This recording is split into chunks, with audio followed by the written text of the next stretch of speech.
Second session की तरफ बढ़ते हैं। Side movement by Divya Noor foundation.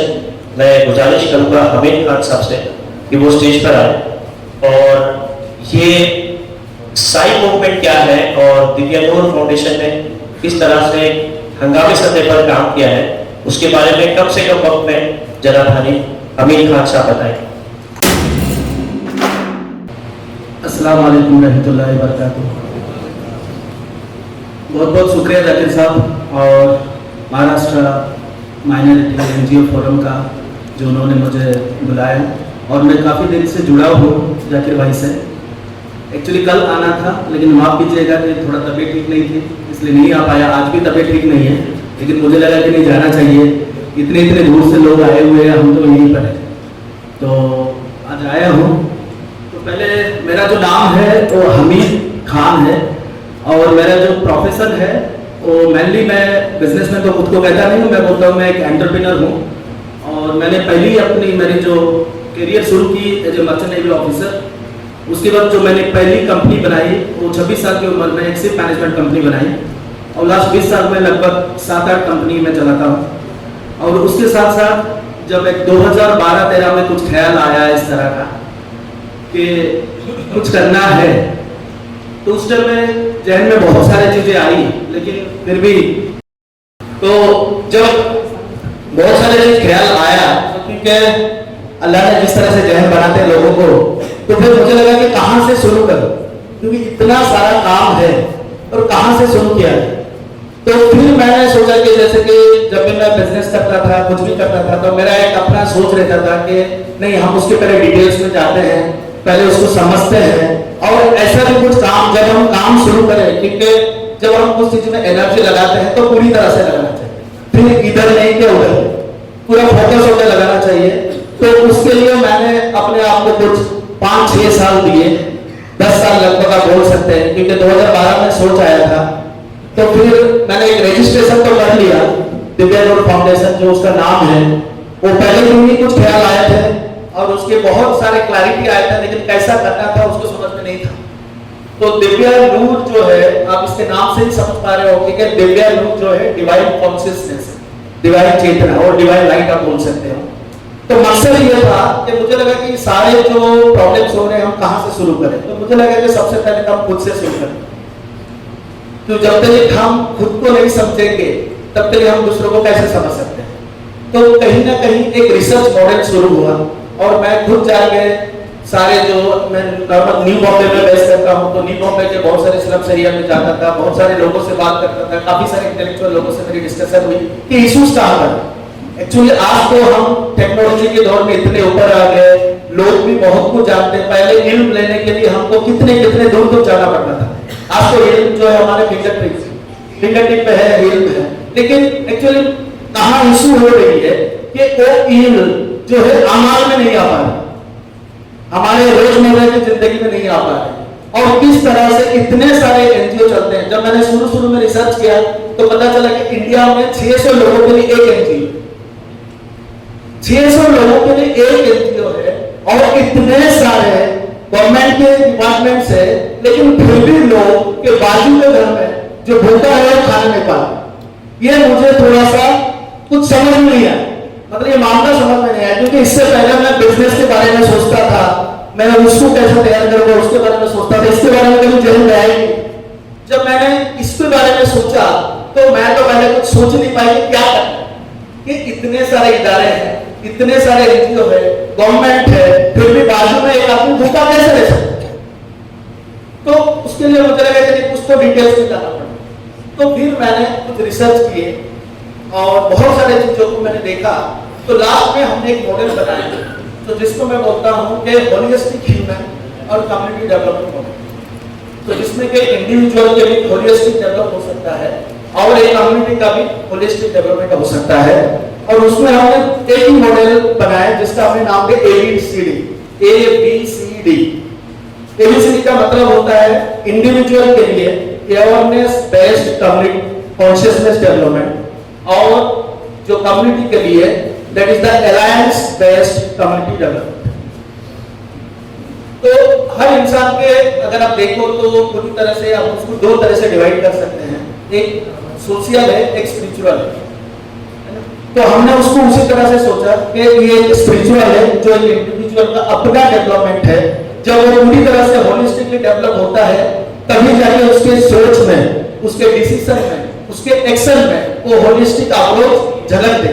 क्योंकि जब तक हम होलिस्टिक नहीं बनेंगे गुड, तब तक हमारा जो एक्शन होगा, जो डिसीजंस होंगे, जो हमारा परसेप्शन होगा, वो एक तरफा और नैरो माइंडेडनेस जैसा हो, वो एक होलिस्टिक लेवल में नहीं जा सकता।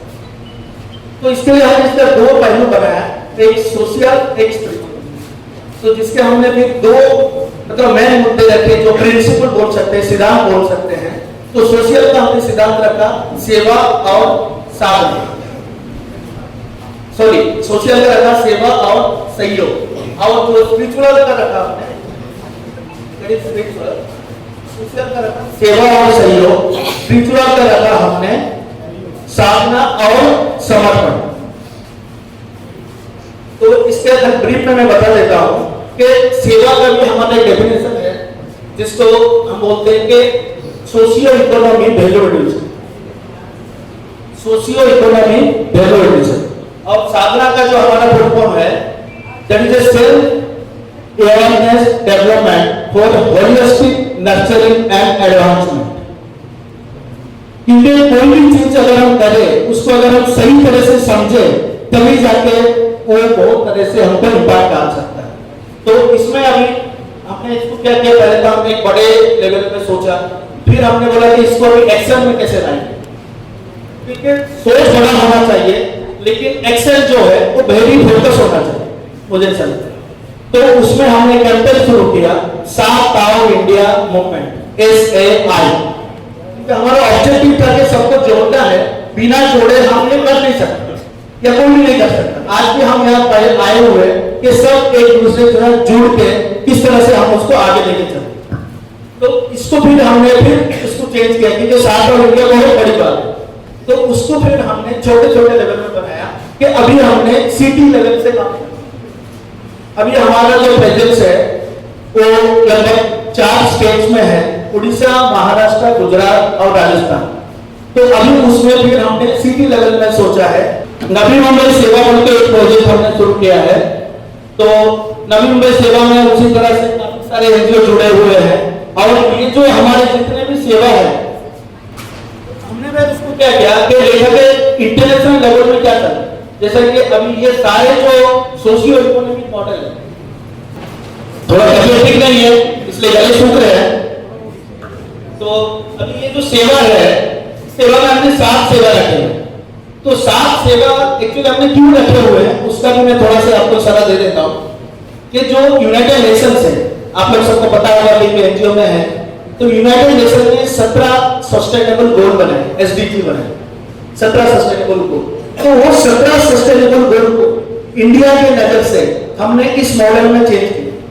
तो 17 को हमने साथ में लेके आए, कि जिसमें अन्न सेवा है, शिक्षा सेवा, रोजगार सेवा, स्वास्थ्य सेवा, न्याय सेवा, प्रकृति सेवा और मानव सेवा।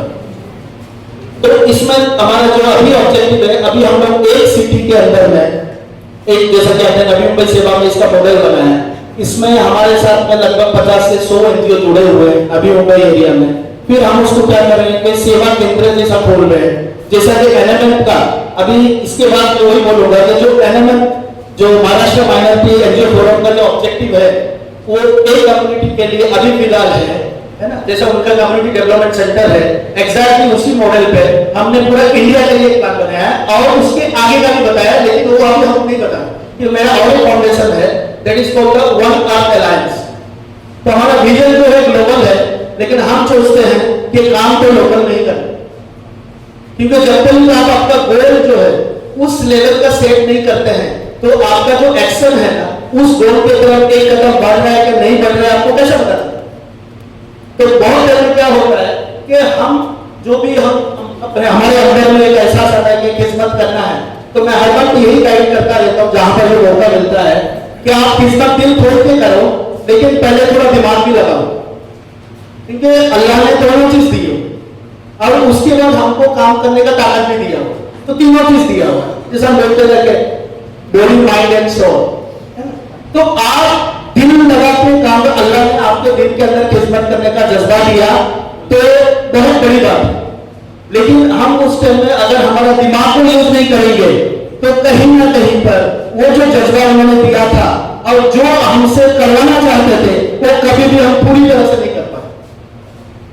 तो इसके लिए कहीं ना कहीं पर हमको एक स्ट्रक्चर में जाना चाहिए, एक स्ट्रेटेजी में जाना चाहिए कि हाँ, इसको करने के लिए मुझे क्या इल्म चाहिए, इसमें मुझे क्या रिसर्च चाहिए, मेरा विजन क्या होना चाहिए, मेरा मिशन क्या होना चाहिए, मेरा ऑब्जेक्टिव क्या होना चाहिए, मेरा आज के दिन का क्या काम होना चाहिए, कल के दिन का क्या काम होना चाहिए, साल का क्या काम होना चाहिए।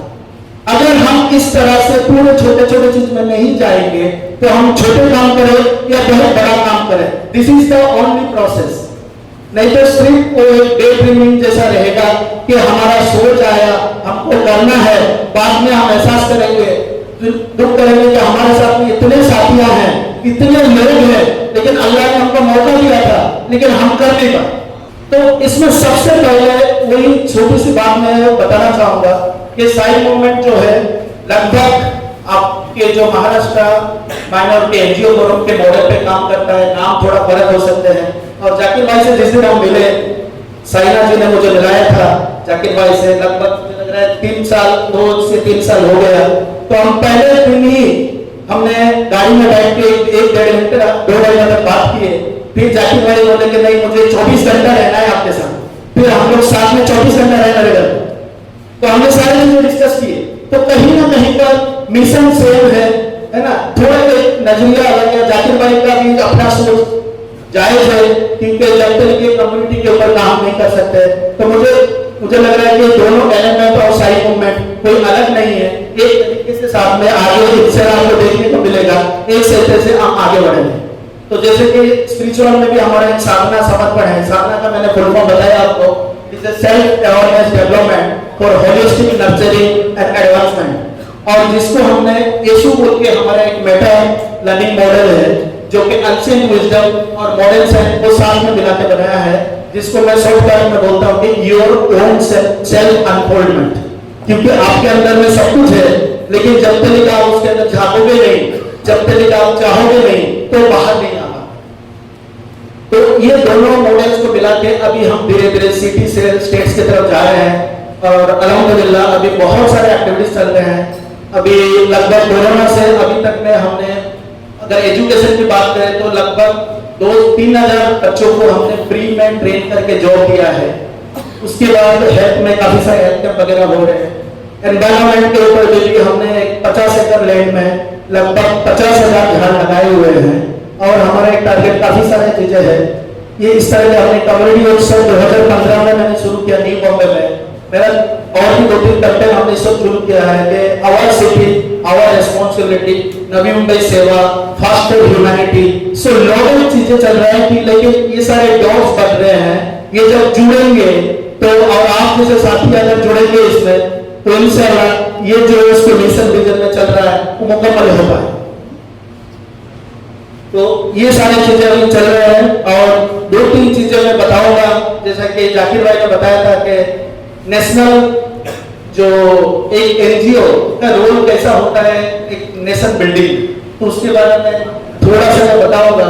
तो मुझे लग रहा है कि ये मेरा एक्सपीरियंस है, मैं शेयर करूंगा तो आप लोगों को भी उससे फायदा हो पाएगा। तो कोई भी चीज को देखिए, पहले क्या होता है कि हमको थोड़ा सा पूरी जहन जो है तो उसको पूरा ओपन करके चीजों को समझना जरूरी पड़ता है। फॉर एग्जाम्पल, अगर हम एनजीओ है या इंडिविजुअल है, एनजीओ है तो बहुत बड़ी बात है क्योंकि हमारे साथ में काफी सारे लोग जुड़े हुए हैं। अगर हम अकेला हैं फिर भी हम नेशन बिल्डिंग में काम कर सकते हैं। तो उसका मैंने एक फॉर्मूला बनाया है, उसको मैं बोलता हूँ कि ये YC, जैसा हम आजकल आप देखते होंगे बैंक वगैरह में या कहीं पर भी KYC करते हैं कि नो योर कस्टमर। तो मेरा जो KYC मॉडल है उसको अगर मुझे लग रहा है कि आप शुरू से थोड़ा से सोचेंगे तो बहुत सारी चीजों के ऊपर क्लैरिटी आ जाए। तो पहला KYC जो है नो योर कॉन्शियसनेस, कि आपका सोच जो है आप कहां पर हो उसको जानना बहुत जरूरी है। क्योंकि जो आपका कॉन्शियसनेस है उसी से ही हमको हमारा परसेप्शन मिलता है हमारा डिसीजन होता है और हमारा एक्शन होता है। एज लॉन्ग एज हम हमारे कॉन्शियसनेस को नहीं जानेंगे तो नेक्स्ट कदम में 100% हमको क्लैरिटी नहीं आएगी, क्योंकि कॉन्शियसनेस ही है जो हमको क्लैरिटी देता है हमारे विजन के लिए।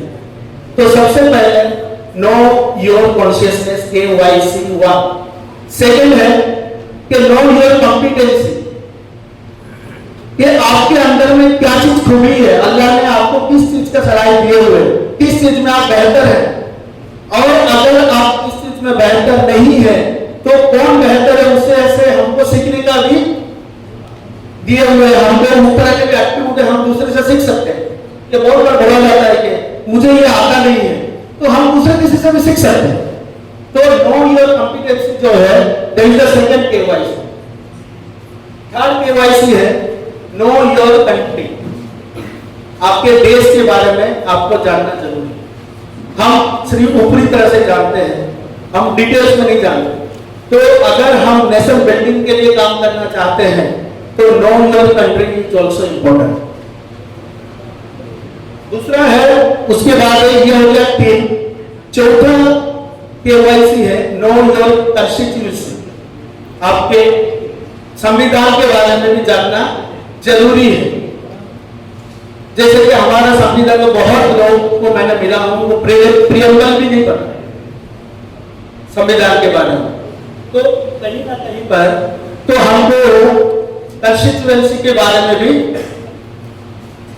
कॉन्स्टिट्यूशन के बारे में भी जानना जरूरी है। तो वो हो गया, तो पहला KYC हो गया नो योर कॉन्शियसनेस, सेकंड हो गया नो योर कॉम्पिटेंसी, थर्ड हो गया नो योर कंट्री, फोर्थ हो गया नो योर कॉन्स्टिट्यूशन, फिफ्थ हो गया नो योर कॉन्स्टिट्यूएंसी, जिस कॉन्स्टिट्यूएंसी के लिए आप काम कर रहे हैं। क्योंकि बहुत बड़ी बात है, क्योंकि बहुत टाइम में हमको पता ही नहीं रहता कि अभी भी बहुत लोग इलेक्शन में जाके वोट देते हैं, उनको पता नहीं होता है कि अच्छी तरह से उनका कॉन्स्टिट्यूएंसी कौन सा है। तो उसके बाद सबसे बड़ी बात है know your candidates. Know your candidates का मतलब नहीं कि जो इलेक्शन में खड़े हो, क्योंकि हमारा प्रियम्बल बोलता है कि एक लोकतांत्रिक देश है, ये लोकतांत्रिक देश है जिसका मालिक जो है वो हम लोग हैं, इंसान है, जो लोग आम जनता है वो मालिक है। लेकिन आपको पता है कि जहां पर राजा अगर सो जाएगा तो क्या हालत होने वाला है, आपको पता है, क्योंकि हम मालिक है, हमको एहसास ही नहीं है कि हम मालिक हैं। सबसे पहली बात हमको एहसास ही नहीं है, हमारा लहजा नहीं बताता कि हम मालिक हैं। जो हमारा सर्वेंट है वो अपने आप को ऐसा मॉडल बना के रखता है जैसा लगता है कि वही राजा। तो आपका कैंडिडेट जो है वो जो आप चुन के भेजते हैं वो भी है, और जो एडमिनिस्ट्रेटिव वर्क करता है वो भी है। वो सरकारी बाबू भी जो है ना वो भी आपका केयरटेकर है, वो मालिक नहीं है। तो नॉन योर कॉन्स्टिट्यूएंसी के बाद में आपको नॉन योर कैंडिडेट भी पता है। नॉन योर, क्योंकि जब तक आप नहीं जानेंगे तब तक काम कैसे करवाएंगे। आपके ब्लॉक में ब्लॉक डेवलपमेंट ऑफिसर कौन है अगर पता नहीं है, सरपंच कौन है पता नहीं है, कॉर्पोरेटर कौन है नहीं पता है, तो कैसे काम करेंगे। तो एनजीओ चलाने के लिए ये जो KYC फॉर्मूला अगर देके चलते हैं, सेकंड नो योर कैंडिडेट्स के बाद में आता है कि नो योर कम्युनिटी, कि आप कौन से कम्युनिटी के लिए काम कर रहे हैं। जैसे अभी जाकिर भाई को वेरी क्लियर स्टेटमेंट कि भाई मेरा कम्युनिटी पहले माइनॉरिटी है, is very focus on that.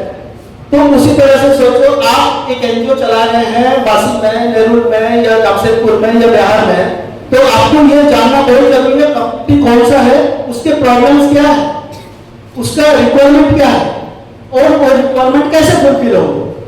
तो know your community is the most important factor.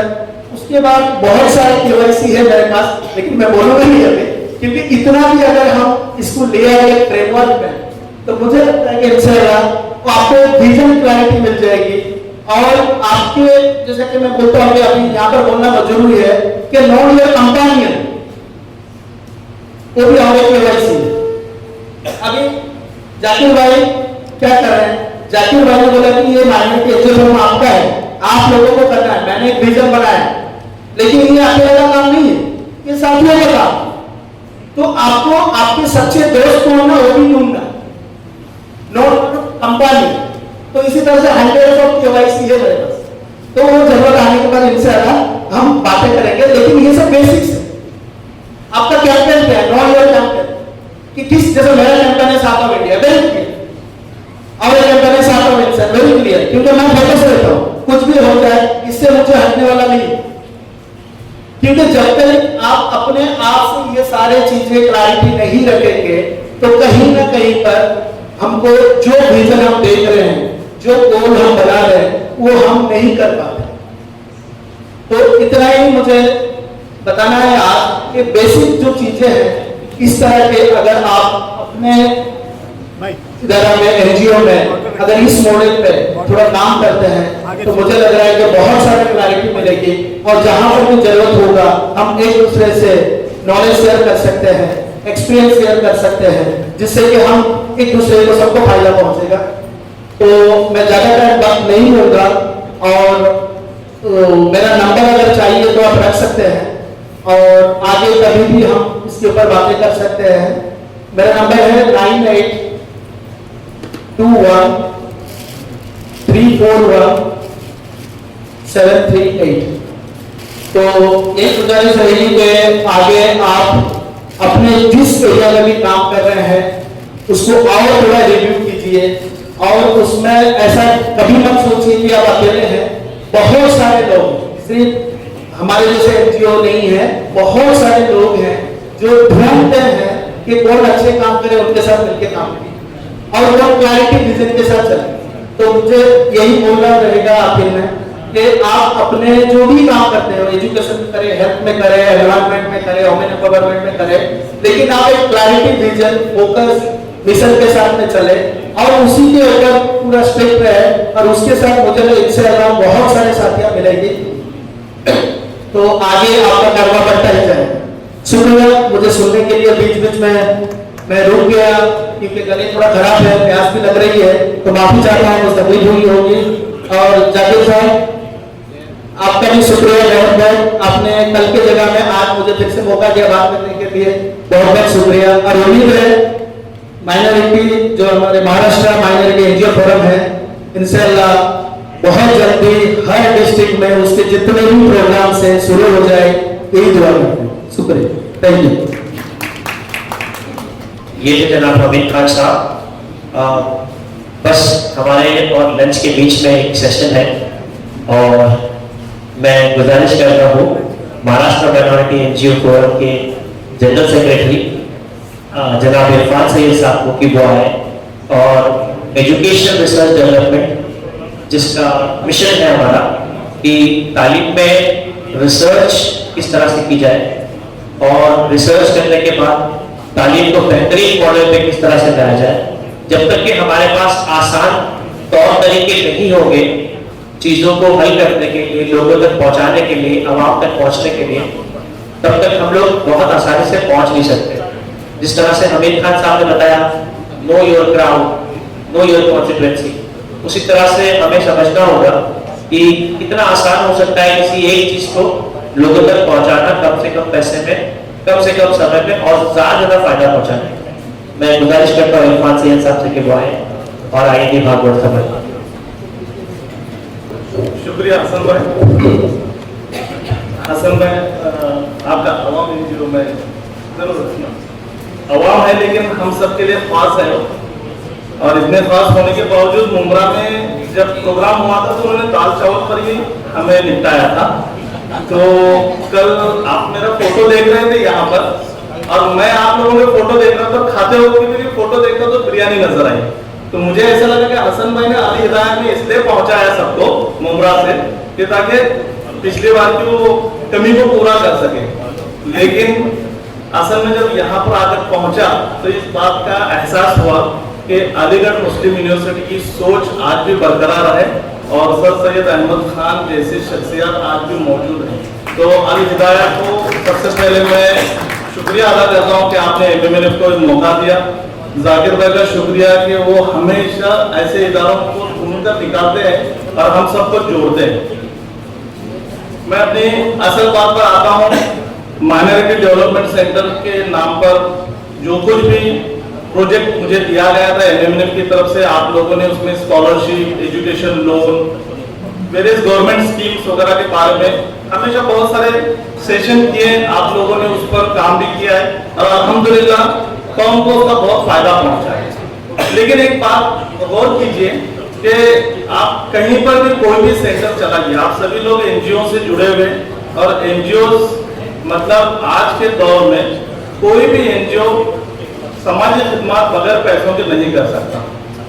सिर्फ एक शख्स हमारे बीच बैठे हैं जाकिर भाई छोड़कर, बाकी सब लोगों को पैसों की जरूरत पड़ती है, क्योंकि उनके पास उनकी सोच ही उनकी दौलत है और उसी पर वो कंटिन्यू चल रहे हैं। लेकिन एनजीओ के लिए मुश्किल है, क्योंकि एनजीओ का काम सिर्फ रहबरी करना नहीं है बल्कि मंजिल मकसूद तक पहुंचाना है। और आज जैसे हमारे हरदिल अजीज नायब सदर अब्दुल मुत्तलिब साहब ने कहा कि हमने एजुकेशन फील्ड में भी काम किया और अब हम मेडिकल फील्ड में भी काम कर रहे हैं, लेकिन मेडिकल फील्ड और एजुकेशन फील्ड ये पूरी तरह से इंडस्ट्री बन चुकी है।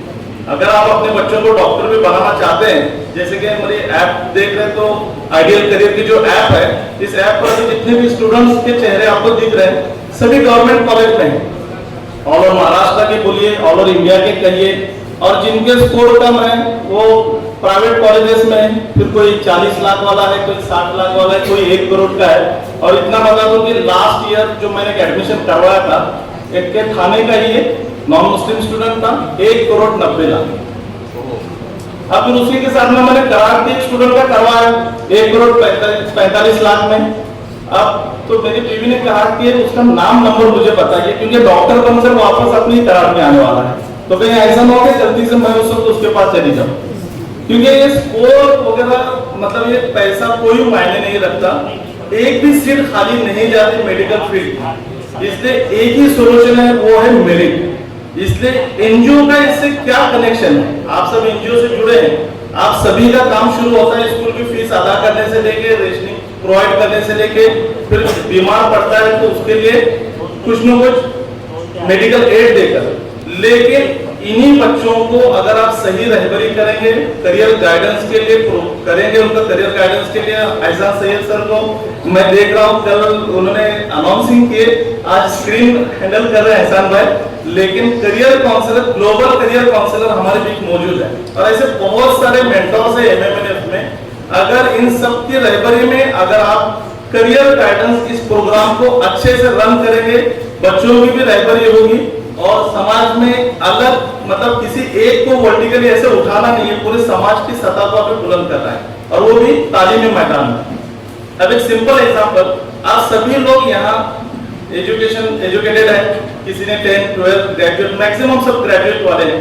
आप याद कीजिए कि पहले जमाने में होता क्या था, हम बच्चों को क्या कहते थे, कोई भी एग्जाम हो कि आप पुराने पेपर्स को सॉल्व करो, जो भी एग्जाम है 10th की हो 12th की हो कोई भी हो, पुराने पेपर्स को सॉल्व करो, और आज भी वही फार्मूला सबसे कारगर है। इसी को फिर हम टेस्ट सीरीज नाम देते हैं, मॉक टेस्ट नाम देते हैं, सब कुछ नाम देते हैं। अगर मैं आपसे एक सवाल पूछूं, सही से जवाब देगा तो सैमसंग S25 अल्ट्रा दे सकते हैं उसको, हाँ सही में। कि अगर कोई बच्चा 12th पास आउट है आज आपके पड़ोस में या कहीं, वो कितने एग्जाम के लिए एलिजिबल है ऑल ओवर इंडिया में, कितने एग्जाम के लिए एलिजिबल है? मोबाइल में के बाद सर्च करें, 187 एग्जाम के लिए वो एलिजिबल हो चुका है। तो हमारे बच्चे कितने एग्जाम दे रहे हैं? 1 या 2? आप देखिए कहीं पर भी आप अगर जाएंगे कि नौकरियां नहीं मिल रही, इंजीनियर बेकार बैठे हैं, जो बैक बेंचर्स है वो हमेशा बेकार ही बैठे हैं। लेकिन आप सही में अगर आपके बिजनेस के लिए अगर मुलाजिम चाहिए और अच्छा एक्सपर्ट चाहिए तो आपको नहीं मिलेगा, क्योंकि ऑलरेडी कहीं ना कहीं लगा है जहां पर 25, 30, 50 हजार उसको तनख्वाह मिलती है। बेंगलोर में एक कॉलेज है जहां पर सिर्फ 50 बच्चे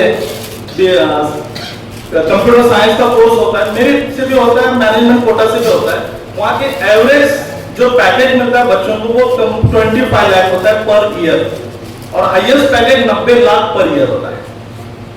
इसके लिए एग्जाम होती है, तो उस एग्जाम की प्रिपरेशन कहां से करेंगे? पुलिस भर्ती, अपने यहाँ पर देखिए कि पुलिस कांस्टेबल भर्ती होती है, उसकी भी एग्जाम होती है। तो आप सभी के सामने ये मैंने आइडियल करियर ऐप का नाम है, आप ये वेबसाइट है idealcareer.co.in, इसका ये वेबसाइट है, इसी के साथ में इसका ऐप भी है। आप एंड्रॉइड ऐप भी इसी नाम से डाउनलोड कर सकते हैं। अगर आप एप्पल के फोन यूज करते हैं तो iOS फॉर्मेट में भी है और idealcareer.co.in। अब इस पे देखिए, मैंने अभी तक 1532 एग्जाम कवर किए हैं, टोटल 1532 ऑल ओवर इंडिया के। अभी भी और इसमें बहुत सारे मैंने हाइड किए हैं, क्योंकि जितने एग्जाम्स हमें चाहिए, जैसे इसमें मैंने आसाम, मणिपुर, मेघालय के, यूपी, पंजाब वगैरह के हटा दिए, जितने महाराष्ट्र से रिगार्डिंग है वही रखें। तो थोड़ा सा ideal career centre where dreams become reality, मतलब आपके एनजीओ में बच्चा आएगा तो उसके ख्वाब को हकीकत में बदलने का काम आपके एनजीओ का है। ये ई लाइब्रेरी है, जैसे कि अभी 12 के एग्जाम शुरू है, तो 12 के बच्चों को नोट्स, इंपॉर्टेंट क्वेश्चन कौन से हैं, ये सारे फ्री में अवेलेबल किए हैं। हाँ, अगर आप एक्सप्लोर करेंगे तो देखिए, बायोलॉजी की क्वेश्चन बैंक है, मैथमेटिक्स की है, केमिस्ट्री के है, आप इसको डाउनलोड कर सकते हैं और देख सकते हैं। ये सारे नोट्स हैं। इसी तरह से और भी, जैसे भी मेडिकल के एग्जाम शुरू होगी तो उसके कट ऑफ आएंगे, मतलब हर एक मालूमात आपको यहाँ पर बैठे बिठाए मौजूद है। थोड़ा सा अब इसमें थोड़ा सा अब देखिए, टेस्ट सीरीज यहाँ पर है। अगर टेस्ट सीरीज कहते हैं तो सबसे पहले मेडिकल फील्ड, अगर मेडिकल को सिलेक्ट करते हैं तो उसके नीचे आप स्टेट लेवल एग्जाम्स है, फिर यूजी मेडिकल एंट्रेंस है, यूजी मेडिकल एंट्रेंस को कर सकते हैं। जब अब जैसे यूजी मेडिकल तो नीट यूजी, मतलब इसमें नर्सिंग भी, अब जैसे नर्सिंग के कोर्स को भी अगर देखा जाए मेडिकल फील्ड में तो बहुत अच्छा जॉब ओरिएंटेड कोर्स है, और इसे भी आप अच्छी तरह से अपने बच्चों को, अब बहुत से बच्चे ऐसे हैं कि जो सबसे बढ़िया है, और आपका फोटो अभी इंशाल्लाह यहाँ पर आएगा जरूर, ताकि भाई की इजाजत से बहुत सारे के फोटो लाने वाले। अब जैसे मेडिकल में आप जाते हैं, अगर आप यहाँ पर सर्च करेंगे, मेडिकल है, इंजीनियरिंग है, डिफेंस एंड पुलिस है, सबके डिफेंस एंड पुलिस अगर आपने उसमें जाना है तो फिर उसमें इंडियन आर्मी है, यूपीएससी, सीडीएस है, कोस्ट गार्ड है, सशस्त्र सेना बल है, सीआईएसएफ है, सीआरपीएफ है, हर कोई भी एग्जाम आपको सीआरपीएफ में जाना है तो सीआरपीएफ में जाना है तो उसके लिए भी कांस्टेबल के लिए अलग है, ट्रेड्समैन के लिए अलग है, अलग अलग एग्जाम है। अब हर एक के टेस्ट है, उसको एक्सप्लोर करते हैं तो उसके टेस्ट सीरीज आपके सामने आएगी, प्रीवियस ईयर के क्वेश्चन पेपर आएंगे, सब कुछ आपको रेडीमेड मटेरियल यहाँ पर मिलेगा। तो स्कैनर है, स्कैनर से आप स्कैन करके डाउनलोड भी कर सकते हैं। अब ये यहाँ पर होता क्या है कि स्टूडेंट क्या कर रहा है, जैसे अभी मैं मानता हूँ कि अभी नीट का एग्जाम जो डॉक्टरी करने वाले हैं, इंजीनियरिंग का एग्जाम अभी 1 महीने पर है, तो एग्जाम में आपके बच्चे जो प्रिपरेशन कर रहे हैं वो जिस इंस्टीट्यूट में कर रहे हैं वहां पर कम से कम 1 लाख रुपए फीस है। अभी 1 लाख रुपए फीस देने के बावजूद भी अगर आप देखेंगे तो 500 बच्चे हैं, उनको सिर्फ 10 बच्चे चाहिए जिनके फोटो जैसे मैंने ऊपर लगाए थे वैसे 10 फोटो चाहिए, तो 10 बच्चे आराम से मिल जाते हैं, उनका अगले साल का एडमिशन हो जाता है। लेकिन हमारे बच्चे 490 में जो स्कोर नहीं कर पाए, और आप पूरी तरह से इंस्टीट्यूट पे मुनसर है, तो आप अपने बच्चे का रिपोर्ट कार्ड कैसे देखेंगे? तो इसलिए ये जितने भी एग्जाम्स के रिगार्डिंग जितने भी चीजें आपके सामने हैं, तो इसमें एक है, जैसे मान लीजिए कि आपका नीट यूजी में बच्चा है, अभी डॉक्टरी के लिए प्रिपरेशन कर रहा है, तो ये ऐप जब आप डाउनलोड करेंगे, आपने एक ही काम करना है, अपने बच्चों को जो टाइमिंग दिया हुआ है एग्जाम का 90 मिनट का है, 60 मिनट का है। अब इसमें ये भी देखिए, सबसे बेस्ट पार्ट क्विजेस, सारे क्विजेस फ्री है और डेली रहेंगे, डेली। अभी आज कितनी तारीख है? 16 फरवरी, तो 16 फरवरी क्विजेस, इसको स्टार्ट कर दीजिए। 20 क्वेश्चन है, 10 मिनट लगेंगे, सामने सामने, मतलब चलते फिरते टाइम पास भी करता है तो भी वो उसी फ्लो में, पढ़ाई के फ्लो में रहेगा। ये इस तरह से होता है। इसमें सिर्फ आपको रजिस्ट्रेशन करना है, मतलब अपना ईमेल आईडी कर और फोन नंबर, 2 ही चीजें लगेगी, नाम की जरूरत नहीं है। अब ये क्विज़ेस के बाद में जब आप ऑनलाइन टेस्ट सीरीज में जाएंगे तो यहाँ पर देखेंगे ये मॉक टेस्ट जो पूरे 720 मार्क की होती है, फिर आप देखेंगे टॉपिक वाइज टेस्ट, फिर सेक्शनल टेस्ट, प्रीवियस ईयर के क्वेश्चन पेपर। जैसे अभी नीट की जो एग्जाम है 2018 से शुरू हुई है, 2018 से लेकर 2024 तक के सारे पेपर इसमें आपको अवेलेबल है, और बाकी सारी चीजें इसमें ऐड होती रहेगी। अब ये हमने नीट से रिगार्डिंग देखा, इसी के साथ में जितने भी एग्जाम, जैसे मैंने कहा कि हर कोई इंजीनियर डॉक्टर नहीं बन सकता, ये हमें भी पता है, लेकिन बाकी सारे बहुत सारे ऐसे फील्ड्स है जिसके लिए ना हमें पता है ना हमारे स्टूडेंट को पता है। जैसे मैंने कहा कि लड़कियों के लिए नर्सिंग बहुत अच्छा कोर्स है, लेकिन बहुत सारे लोग चाहते हैं कि मेरी बच्ची हिजाब में रहकर नर्सिंग करे। तो आर्मी नर्सिंग एक कोर्स है जिसमें बच्चे को हिजाब निकालने की जरूरत नहीं। इवन नीट के एग्जाम में भी अगर वो कस्टमरी कोड ड्रेस कोड को यस लिखती है तो हिजाब और कुर्ते के साथ में वो एग्जाम दे सकती है। अपने राइट हमें पता न होने की वजह से प्रॉब्लम होता है। उसके बाद में अब जैसे इसमें बहुत सारी चीजें मैंने हाइड की है क्योंकि इसके लिए अलग से सेशन लेना होगा। और कोई भी अभी यहाँ पर अगर आपको बताऊं तो वो चीज यहाँ बताने जैसे नहीं है, लेकिन सीबीएसई पैटर्न शायद अभी कंफर्म हो चुका है कि एजुकेशन फील्ड में सीबीएसई पैटर्न अब कंफर्म है और सीबीएसई पैटर्न से सारे स्कूल रन होंगे। तो सीबीएसई पैटर्न के लिए स्टैंडर्ड फर्स्ट से लेके ग्रेजुएट तक मतलब 12th तक होता है, 12th तक के सारे कोर्सेज ऐड किए हुए। मतलब जो बच्चे अभी फर्स्ट सेकंड थर्ड फोर्थ में हैं वो मोबाइल के आदी हो चुके हैं, घर में जाने के साथ में मोबाइल देखते हैं, तो उसके बजाय एनिमेटेड वीडियोस दिखा सकते हैं। इसमें सारे एनिमेटेड वीडियोस अगर फर्स्ट स्टैंडर्ड के लेंगे तो कम से कम 550 वीडियोस है। मतलब कोई भी सब्जेक्ट हो उसको वो खोलकर कोई शिनचैन का कार्टून ही देखेगा तो उससे अच्छा कि एनिमेटेड वीडियोस में पढ़ाई करे। ये इसके बाद में चलिए एग्जाम कैलेंडर। अब इसको एग्जाम कैलेंडर को अगर आप क्लिक करते हैं तो अपकमिंग एग्जाम कौन कौन से ऑल ओवर इंडिया में जिसमें आपको जाना है तो एग्जाम अभी फरवरी महीना शुरू है। अब फरवरी में देखिए 10 एग्जाम है, मार्च में 13 है, अप्रैल में 14, मई में 25, 6 एग्जाम। तो हर एग्जाम के डिटेल्स यहाँ पर जैसे जैसे जो अनाउंस होगा उस एग्जाम का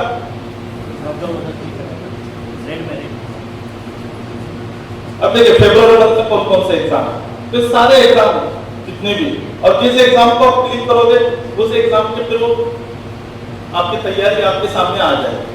ये बहुत सारे चीजें इसमें कवर की गई है। अब टीचिंग से रिगार्डिंग भी अगर आप जब भी चाहे लोगों को दबाएंगे तो आप बैक में चले जाते हैं। अब इसमें टीचिंग से डीएड है, बीएड है, जितने भी टीईटी कोर्सेज है सारे कोर्सेज इसमें कवर किए हैं। जैसे सीबीएसई पैटर्न के बारे में मैंने कहा तो सीबीएसई पैटर्न तो है इसमें, बट उसी के साथ में अब हमारी कोशिश चल रही है कि इसमें उर्दू के भी सारे एग्जाम आ जाए। जैसे हमारे रफीक सर नहीं है ना, रफीक सर जो हमारे अब्दुल्ला से बिलोंग करते हैं उनका ट्रेनिंग एकेडमी है और महाराष्ट्र के लिए एमएमएनएफ की माता जी ने कोर्स डिजाइन किया, उसके एग्जाम एक ऑनलाइन होनी है। तो ऐसे बहुत सारे हमारे एनजीओ के एग्जाम हैं जो सिर्फ और सिर्फ माइनॉरिटीज के लिए है, तो उन एग्जाम को भी हम इस पर लेकर आ रहे हैं। मतलब ताकि ऑनलाइन देखे, जो मैं एक बात अधूरी रह गई कि पेरेंट्स अपने घर बैठे अपने बच्चे का, क्योंकि इसका जो लॉगिन है पासवर्ड होगा वो स्टूडेंट के पास भी होगा पेरेंट के पास भी, तो पेरेंट को भी पता चलेगा कि वो बच्चा किस मकाम पर है और उसकी क्या क्या तैयारी चल रही है। तो मेरे ख्याल से इस पर ज्यादा रोशनी जितना डालेंगे 3 घंटे कम पड़ेंगे।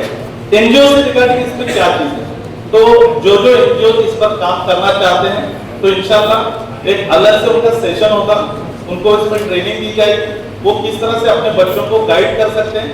इसमें एनजीओ को अपलिफ्टमेंट करना भी बहुत जरूरी है, क्योंकि बगैर मैंने कहा ना सिवाय साकिर भाई के और सबको एनजीओ चलाने के लिए पैसा लगता है। या तो आपके पास सोच चाहिए या फिर पैसा चाहिए, और पैसा अब्दुल मुतलिब साहब ने कहा कि जब मैं मांगने के लिए जब जा रहे थे चंदा तो उन्होंने क्या दुआ दी। तो ये चीजें सभी के साथ होती है, क्योंकि साकिर भाई को किसी ने कुछ भी बोला तो फर्क नहीं पड़ता।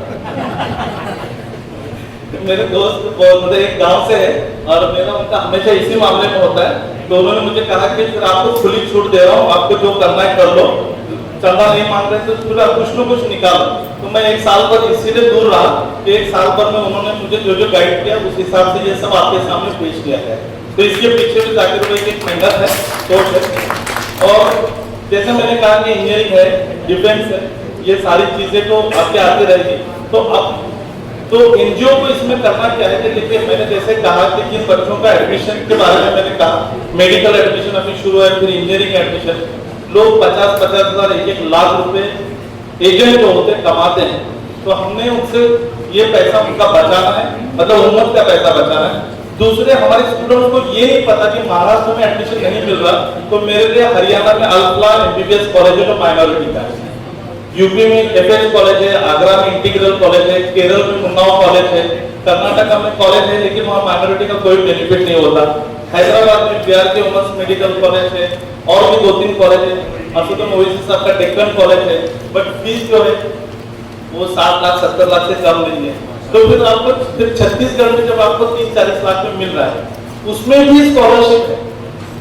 अच्छा, इसके बाद में भी अब मैं आपको बताऊं, बांग्लादेश इंडिया के हालात के बारे में बार बार देखते हैं। बांग्लादेश में 8,500 स्टूडेंट्स इंडिया के एमबीबीएस कर रहे हैं, 8,500। अब उसमें मेरी खुद की बच्ची भी है। अब मैंने एमबीबीएस के लिए क्यों भेजा, क्योंकि आज के माहौल का को देखते हुए बहुत सारे लोग अपनी लड़कियों को नहीं भेजना चाह रहे मेडिकल कॉलेज, या फिर स्कोर कम है या फिर बजट नहीं है। तो बांग्लादेश में 7 कॉलेजेस ऐसे जो सिर्फ गर्ल्स के लिए, सिर्फ और सिर्फ गर्ल्स के लिए, और बेहतरीन कॉलेज जो है एम्स जैसे हमारे यहाँ कॉलेज है, तो उस तरह से। अब रशिया जा रहे बच्चे, कजाकिस्तान, किर्गिस्तान, ये तो मेडिकल फील्ड का हुआ, लेकिन इंजीनियरिंग फील्ड में बहुत सारे बच्चे सिर्फ गैर मालूमात न होने की वजह से, सही गाइडेंस न मिलने की वजह से ऐसे कॉलेज में दाखिला ले रहे हैं जबकि उनको पता है कि अगले साल वो कॉलेज बंद होने वाला है और फिर उनका करियर बर्बाद होता है। बहुत सारी चीजें एजुकेशन में, मैंने कहा ना शुरुआती जुमला की इंडस्ट्री बन चुकी है, लेकिन हमारे माइनॉरिटी कम्युनिटी को ये हथियार एजुकेशन का उठाना ही पड़ेगा, और सही में उठाना पड़ेगा, क्योंकि जिस हिसाब से हालात हैं बगैर तालीम के, क्योंकि इसमें हर चीज आपसे चुराई जा सकती है, लेकिन आपका इल्म चुराया नहीं जा सकता। और ये इल्म का खजाना एक जगह पे लाके रखा हुआ है, इसको अगर जितना अगर आप देखना चाहेंगे, डिफेंस, पुलिस, फिर management, civil services, MPSC UPSC का नहीं बोलूंगा अभी, उस पर पूरे 3-4 घंटे लग जाएंगे। सीयूईटी टीचिंग है, आर्ट्स, कॉमर्स, लॉ को भी आप तो लॉ से रिलेटेड है, ये शोभा आप संभाल सकते हैं बहुत अच्छे से। बैंकिंग है, गवर्नमेंट एग्जाम है, इवन यहाँ पे ड्राइविंग लाइसेंस की भी एग्जाम रखी थी, मैंने हटा दी। तो ये बहुत सारी चीजें हैं, और ये सारी चीजें एनजीओ अगर करना चाहे तो इंशाल्लाह ताकि तो अलग से ट्रेनिंग हम दे सकते हैं। ये सारी चीजें एनजीओ कर सकता है, और करना क्या है, आपके यहाँ पर जो बच्चे 10th में है, 11th में, 12th में, अगर वो बच्चा पढ़ना चाहे, नीट के एग्जाम देना चाहे, जेई के एग्जाम देना चाहे, तो उसको कम से कम 1 लाख रुपए भरकर जाना होगा कहीं किसी इदारे में, या फिर वो ऑनलाइन भी अगर लेता है फिजिक्स वाला वगैरह किसी का भी, तो वहां पर भी 4,000-5,000 रुपए। तो इसमें आप जो चाहिए वो प्राइस सेट करके अपनी वहां पर दे सकते हैं, जिसमें जो भी हिस्सा होगा। और मैं क्लियरली बता दूं, जाकिर भाई का मिशन 15 आपने कल सुने ना, किसने सुना? नहीं सुने, जाकिर भाई रिपीट करना पड़ेगा, कल नहीं सुनेगा। अच्छा, मिशन 15, इसलिए इसका कूपन कोड भी दिया हुआ है, MMNF 15, MMNF 15। ये कोड जब भी इस्तेमाल करोगे आपको 50% उसमें जो भी उसका पैकेज का नाम होगा उसमें 50% आपको मिल जाएगा, क्योंकि बाकी 50% फिर MMNF को जाएगा। ये मैं यहीं पे डिक्लेयर कर देता हूँ। तो ये जितनी भी चीजें हैं, ये सारी चीजें आज वक्त की सख्त जरूरत है, क्योंकि आप इदारा खड़ा करना, आज के लिए कोई भी प्रोजेक्ट हो, स्कूल खड़ा करना है, जैसे अल इदारा का भी हम देख रहे हैं 7,000 बच्चे, और भी बहुत कुछ, लेकिन और भी बहुत सारी चीजों की रिक्वायरमेंट है, जिसमें शुरुआत फंड से ही होती है। और ये जगह इतनी दूर है, इस वजह से ज्यादा जगह मिलती है, लेकिन शहर के नजदीक अगर तुमको जगह लेनी है किसी इदारे को खड़ा करने के लिए, तो बहुत मुश्किल काम है। और शुरुआत जब जगह से होती है, जगह नहीं मिलती, अच्छी सोचें भी वहीं पर खत्म हो जाती है, बिल्कुल खत्म हो जाती है। 40 लोग मुझे अच्छी तरह से याद है, पीए इनामदार के साथ के पास हमारे करार से 40 लोग गए थे, 40 लोग बहुत अच्छे नगर सेवक थे, डॉक्टर थे, सब कुछ थे, और वो वहां पर गए और जाकर कहा कि हम इंग्लिश मीडियम स्कूल, कॉलेज खड़ा करना चाहते हैं, सब कुछ। पीए इनामदार साहब बड़ी शख्सियत है, पूरा इदारा है उनके पास, उन्होंने कहा कोई बात नहीं, सब कुछ मेरी तरफ से, तुम साढ़े 5 एकड़ जगह देगा, बस कुछ नहीं। वो भी खुश हो गए, आ गए, वहां दाल गोश्त खाती है, इधर बिरयानी करते, इधर करार में आने के बाद बिरयानी की 2-3 महफिल भी, आज इसके घर पे, कल उसके घर पे, ऐसे करेंगे वैसे करेंगे। जब जगह ढूंढने गए, शहर के नजदीक कोई भी जगह उनके बजट में नहीं, और जहां दूर गए वहां शहर के लोग जाने के लिए रेडी नहीं, सब प्रोजेक्ट ठंडे बस्ते में चला गया, और आज तक नहीं हो पाया। लेकिन ये ऑनलाइन का जमाना है, जैसे आज हम गूगल मैप से आए, गूगल मैप अमेरिका से ऑपरेट होता है, लेकिन यहाँ की सड़कें सब पता है उसको। ओला ओबर वाले के पास कोई भी कार नहीं है, लेकिन हम उन्हीं की गाड़ियों का इस्तेमाल करते हैं, उनको रेवेन्यू जनरेट होता है। अब ऐसे एक चीज, मैं लगभग सर जब आ रहे थे, तो अब सुबह 5 बजे करार से निकले, 9:30 बजे हम पहुंचे, इससे पहले खोपोली, खोपड़ी में पहुंचे और हम कुछ नाश्ते के लिए ढूंढ रहे थे। क्या ढूंढ रहे थे? खीमा घोटाला या खीमा परोठा कहीं मिलता। अरे दूर दूर के परेशान हो गए। हमें पता था कि पूना से मुंबई तो कहीं पर नहीं है, लेकिन जैसे मस्जिदें दरगाह दिखना शुरू हो गए हम खुश। लाइन से केजन होटल मिला, ये बिस्मिल्लाह रेस्टोरेंट मिला, सब कुछ मिला। 9:30 बजे सब कुछ बंद, एक भी खुला नहीं था। लास्ट तो थक खा को हमको अभी मसाला डोसा हम तब खाते हैं सुबह में, ज्यादा तो शाम में खाते हैं। सुबह सवेरे 9:30 बजे मसाला डोसा रेडी मिला, खाना पड़ा, क्योंकि उसके बगैर कुछ अवेलेबल ही नहीं था। क्योंकि हमारे लोग हैं ना, सही में कहूँ, सोए हुए हैं और जगाने का काम हमारा है। और क्लियर में कहूँ, हमारे पास 3 ही इदारे, मसाजिद, मदारिस और उर्दू स्कूल है। अभी ठीक है, बहुत जगह सेमी इंग्लिश भी हुई है, इंग्लिश मीडियम भी हुई है। तो ये तीनों इदारों में हम एक ही काम करते हैं, हम नाम रखते हैं। नाम रखने से कुछ नहीं होगा। देखिए, आप अगर सामाजिक खिदमत कर रहे हैं तो आपको सामाजिक खिदमत में ये भी आता है कि आपके नजदीक के इदारे में अगर कुछ गलत हो रहा है तो उसको रोकना भी आपकी जिम्मेदारी है, क्योंकि वो ट्रस्टी जो है वो उसके मालिक नहीं है बल्कि निगहबान है। जैसे छोटी सी बात, अकोला के स्कूल, उर्दू स्कूल के बारे में 17 न्यूज आ गए। 17 न्यूज आने पर हुआ क्या? अब उस न्यूज के नीचे के कमेंट पढ़िए। गैरों ने इतने बेकार कमेंट किए हैं कि ये सारी उर्दू स्कूलें बंद होना चाहिए, सब होना चाहिए। कोई एक गलत रहने से सारे गलत नहीं होते, इसलिए हमें बचना चाहिए। उर्दू स्कूल हो या अपने मदारिस हो और मसाजिद, खानकाहें, इन्हीं के थ्रू अपने सारे काम करने हैं, क्योंकि आपको उम्मत जो मिलेगी यहीं से मिलेगी। क्योंकि मैं हमेशा मेरे पीपीटी के इख्तिताम में भी तो वेबसाइट है, मस्जिद नबवी का फोटो हमेशा इस्तेमाल करता हूँ, इसीलिए कि पूरा दिन भी वहीं से फैला, सियासत भी वहीं से फैली, माशरत भी वहीं से फैली, अखलाकियात से लेके इल्म, हर चीज पहली यूनिवर्सिटी अगर दुनिया की कहेंगे तो मस्जिद नबवी यूनिवर्सिटी, रेसिडेंशियल यूनिवर्सिटी। हर चीज जब वहां से साहबा ने पूरी दुनिया में फैलाई तो हम उनके अनुयायी कि हम इस चीज को जारी नहीं रख सकते। मैं मलेशिया गया था एक टूर पर, तो पेंट का बिजनेस है मेरा, उसमें बहुत सारे टूर मिलते हैं जैसे बैंकॉक, हांगकांग वगैरह। तो दरवाजा ये कि उधर कभी नहीं भेजती मुझे, लेकिन जॉर्डन मिला तो फौरन भेजती, ईरान मिला तो फौरन भेजती। इस्लाम में मोहम्मद घूम लो, बाकी यूरोप कंट्रीज नहीं जाना। बोला ठीक है। तो जब मलेशिया गया था, अभी वो आप भी समझ सकते हैं क्यों नहीं भेज रहे। वो चाहते हैं कि इस्लामी माशरत में रहे मेरा शौहर, बाहर के दुनिया न देखे। तो कहने का मतलब ये था, जब मैं मलेशिया गया तो मैंने कहा कि इस्लाम, बचपन से हम इस्लामी कैलेंडर यूज करते हैं, उस पर बड़ी बड़ी मसाजिद की तस्वीरें होगी, वो मलेशिया की होती कॉलम। तो ऐसा क्या खास है कि क्यों बड़ी मसाजिद है? मस्जिद जब देखे हमने वहां पर जाकर, तो हर मस्जिद में नीचे मकतब थे, और मकतब सिर्फ हमारी तरह के मकतब नहीं, पूरी लाइब्रेरी थी जिसमें हजारों किताबें, अरबी में, फारसी में, उनकी जो भी लैंग्वेज है उसमें, इंग्लिश में, लिटरेचर। मुझे इशारा कर देना, बुक मुझे भी लगी। तो जितने भी लिटरेचर थे, ये सारे लिटरेचर थे। तो वहां पर मैं 4 घंटे रुका। बच्चों का मकतब अलग, औरतों का मकतब अलग, जेंट्स का मकतब अलग, 3-3 घंटे के मकतब होते थे। और बाकायदा कुरान हिफ्ज से लेके पूरा हदीस, मतलब बुखारी शरीफ, तिरमिज़ी शरीफ तर्जुमे के साथ में सिखाया जाता है।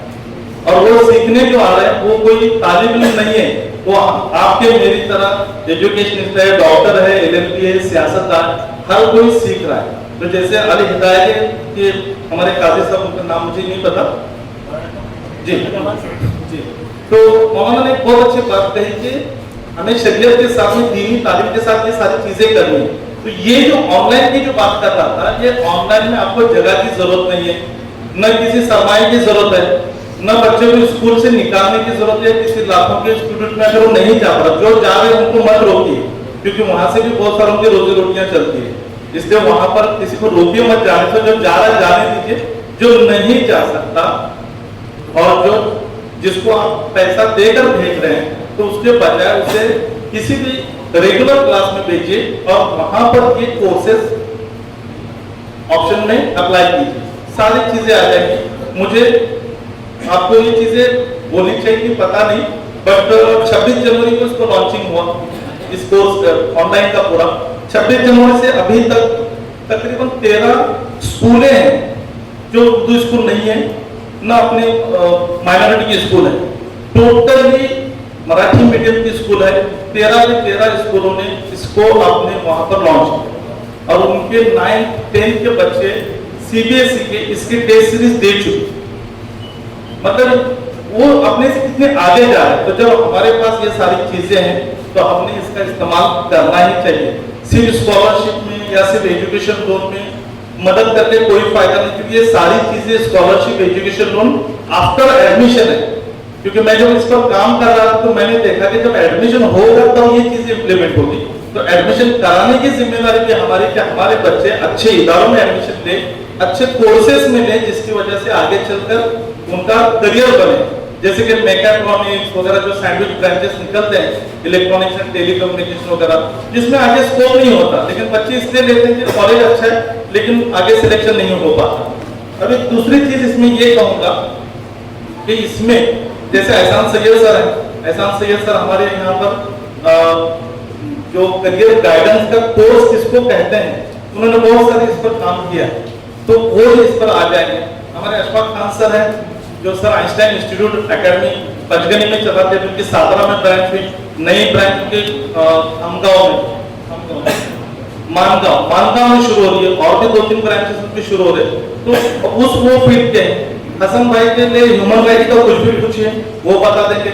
ऐसे कितने मेंटोर्स हैं हमारे पास। एमएमएन जाकिर भाई का एक ही अच्छा काम है, मतलब सारे काम अच्छे ऐसे नहीं है कि एक ही अच्छा काम जो मुझे पसंद आता है, सबसे उम्दा अच्छे कामों में से जो उम्दा काम कि पूरे महाराष्ट्र से मोती चुन चुन चुन कर लाकर उसकी क्या कहते हैं हार बना रहे, माल बना रहे। तो ये जो जितने भी मेंटर्स आ रहे हैं ना, इनका फैज हासिल करना हमारी आज की सख्त जरूरत है, क्योंकि आप इसके अलावा आप कुछ नहीं दे सकते। अब मैं अपनी बड़ी बात नहीं कहूंगा, लेकिन जितने फोटोज अपने बच्चों के देखे ना, इसमें 5 लड़कियां ऐसी जिसको आइडियल करियर सेंटर ने अडॉप्ट किया है, और ये 5 बच्चियों को 9 से लेकर पेमेंट सब आइडियल करियर सेंटर कर रही है। अब इन 5 बच्चों का एग्रीमेंट जब एमबीबीएस में एडमिशन हुआ तो हमने उनसे एक करारनामा किया है कि आप रेडियोलॉजी ही करो, और रेडियोलॉजी करके क्या होगा, सोनोग्राफी सेंटर। एक इरादा रखा है कि हर तालुका लेवल पर मुस्लिम लेडीज सोनोग्राफी सेंटर बने, और ये आपकी सख्त जरूरत है। अब ये 5 बच्चों का एग्रीमेंट जो बना है सीबीसी दे के आपके वहां पर वॉचमैन में लेडीज हो। अब ये चीज हो गई। अब जो बच्चियां आपके पास आ रही है, अगर सही में गरीब तबके की है लेकिन होशियार है, आप उनको लीजिए, अडॉप्ट कीजिए। उनके लिए आपको अलग से कुछ चंदा जमा करने की जरूरत नहीं है, क्योंकि उसका जो जहन है वही आपका सरमाया है। बस आपको उसको गाइड करना है, और एक बार वो बन जाए, डॉक्टर बन जाए, इंजीनियर बन जाए, किसी दूसरे चीज फील्ड में भी अगर आगे चली जाती है, तो वो उसका पूरा घर भी एक फाइनेंशियली डेवलप हो जाएगा, अपलिफ्ट हो जाएगा, उसी के साथ में सामाजिक खिदमत के लिए भी वो आएगा। अब वो सामाजिक खिदमत में मेरा एक क्वेश्चन जाकिर भाई से भी रहता है, हमेशा आप लोगों से भी रहता है कि हमारे में एक प्रॉब्लम है कैसे कि हम दूसरों को नाम रखते हैं सबको, कि वो स्कूल ने ऐसा किया, वो मदरसे में ऐसा है, वो ये। अगर वो उल्टा अगर आपको सवाल करे कि ठीक है आपने कितने इदारे बनाए बताओ, आपने बारवाड़ी तो बनाई क्या, तो जब आप कुछ कर नहीं सकते तो आपके पास एक मौका है, वो जैसे भी है उनको नजदीक लो और उनमें घुसकर काम करो, क्योंकि आप मुस्लिम कौम में सामाजिक खिदमत करना चाहते हैं तो जैसे है वैसे एक्सेप्ट करके आपको करना पड़ेगा। क्योंकि फिर एक सवाल मैं आपसे पूछ सकता हूँ कि आपको किसने कहा था सामाजिक खिदमत में आने के लिए? आपको कोई कहते ना मराठी में काम पत्र दिला होता था कोई नहीं ना, आपको खुजली थी आप आ गए, तो फिर खुजली है तो खुजाना पड़ेगा और काम करना ही पड़ेगा, फिर जेब से पैसे भी लगाने पड़ेंगे, चंदा जमा भी करना पड़ेगा, और फिर उसमें नहीं होगा तो फिर उसका अगला एडवांस ये चीज आपके लिए रखी हुई। अब ये आखिरी चीज जिस पर हम सब लोगों ने मेहनत की, सारे एनजीओ ने मेहनत की लेकिन नहीं हुई, वो है आज की सरकारें कितनी भी आए जाए, जैसे वो शेर है कि भूखे नंगों से मुझे क्या लेना, इन ऊंचे ऊंचे मकानों से मुझे क्या लेना, मेरा अल्लाह मेरा खालिक मेरा मालिक काफी है मेरे लिए, आती जाती सरकारों से मुझे क्या लेना। ये राहत इंदौरी साहब का शेर हम सबको याद है। लेकिन सरकारें आती जाती है, अफसर आते जाते नहीं, अफसर ही है जो कानून बना रहे, अफसर ही है जो आपको सता रहे, और अफसर ही है जो पूरी सिस्टम को चला रहे। और इसका एक ही वाहिद इलाज है, ईमानदार ऑफिसर्स। और ईमानदार कौन है? जिसका ईमान मतलब मुसलमान। तो मुस्लिम ऑफिसर्स की सख्त जरूरत है और उस पर आप लोगों ने हमने सब ने मिलकर बहुत काम किया है, लेकिन हम फेल इस वजह से हो रहे हैं कि हम ग्रेजुएट के बाद में उनको उठा रहे हैं। अगर वही फाउंडेशन कोर्स 9 से अगर हमको उठाएंगे, ज्यादा नहीं सिर्फ 10 बच्चे भी उठाओगे तो एक बच्चा तो एटलीस्ट ऑफिसर बन पाएगा। हमें एक ही सिस्टम में जाकर सिस्टम को सुधारना है और उसका एक ही वाहिद इलाज है कि बच्चों को, ऐसे बच्चों को अडॉप्ट कीजिए एज ए एनजीओ, उनकी पूरी तरह से आप ऐसे बहुत सारे, जैसे मैंने इसमें एमपीएससी यूपीएससी भी बहुत है। अब इसमें अगला मरहला जो आएगा है क्या उसमें नहीं एमपीएससी यूपीएससी याद है ये सिविल सर्विसेज जो है, सिविल सर्विसेज में आपको यूपीएससी एमपीएससी वगैरह सारी चीजें आएंगी। लेकिन एक बात ध्यान में रखिए, ये सारी चीजें हैं, लेकिन जिसमें कंफ्यूजन होगा तो फिर आप किसको पूछेंगे? तो इसका अगला एडवांस वर्जन ये होगा कि हमारे एमएमएनएफ की तरफ से, अपने आइडियल टीम की तरफ से इसमें बहुत सारे मेंटोर जुड़ेंगे। जैसे आज मैंने शुरुआत मुझसे है तो मेरा फोटो आप देख रहे हैं, बाद में हसन भाई का देखेंगे, एहसान भाई का देखेंगे, हर एक का अपना अपना होगा। अशफाक बोल रहा था कि उनका जेई नीट का ये जो 12th के पेपर, 12th के जो आप देख रहे थे टेस्ट सीरीज के साथ में जो पीडीएफ क्वेश्चन बैंक ये उन्हीं की देन है।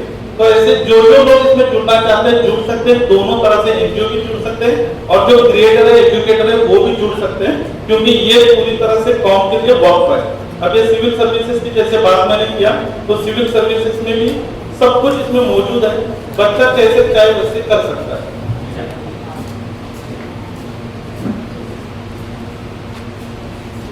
समझने के लिए शुक्रिया, इशारा है कि आप भी समझ जाओ। मैं नहीं आता समेटना, मैं वही आपको दिखा रहा था कि समेटने के कितनी नफासत से वो समेट रहे, ये काउंसलर का काम है। तो ये चीजें समझ में रखिए कि ये मैनेजमेंट का काम है, ये काउंसलर का काम है, ये हर एक फील्ड हर शोभा अलग अलग है। ठीक है चलिए, थोड़ा सा टेक्निकल इशू हो सकता है तो चलिए।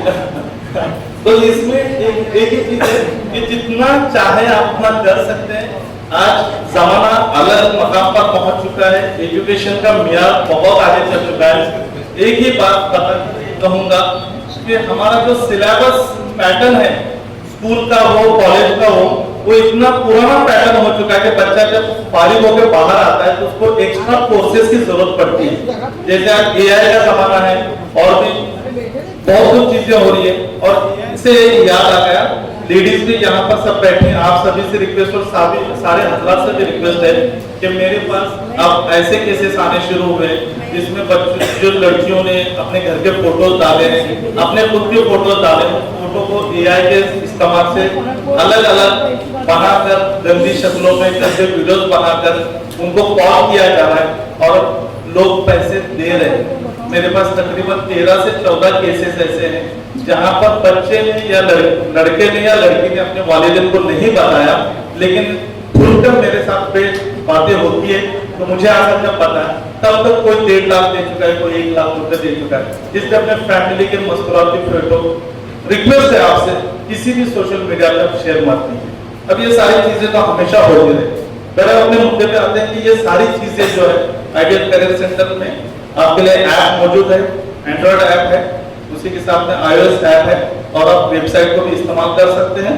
और नंबर अगर आप इस पर सारी चीजें हैं, नंबर तो तकरीबन होगा, फिर भी एक नंबर दे देता हूँ 9850757898 9850757898। इस रिपीट 9850757898। इस नंबर पे आप सुबह 11 के बाद ही कॉल करना, सुबह 11 से रात 11 तक कभी भी कॉल कर सकते हैं और इससे रिगार्डिंग जो भी हो, और जो भी जुड़ना चाहते हैं अपने नाम तक इरफान सैयद आइडियल करियर सिर्फ डाल दोगे तो भी आ जाएगा, सिर्फ आइडियल करियर इतना ही डालना है तो सब कुछ आ जाएगा।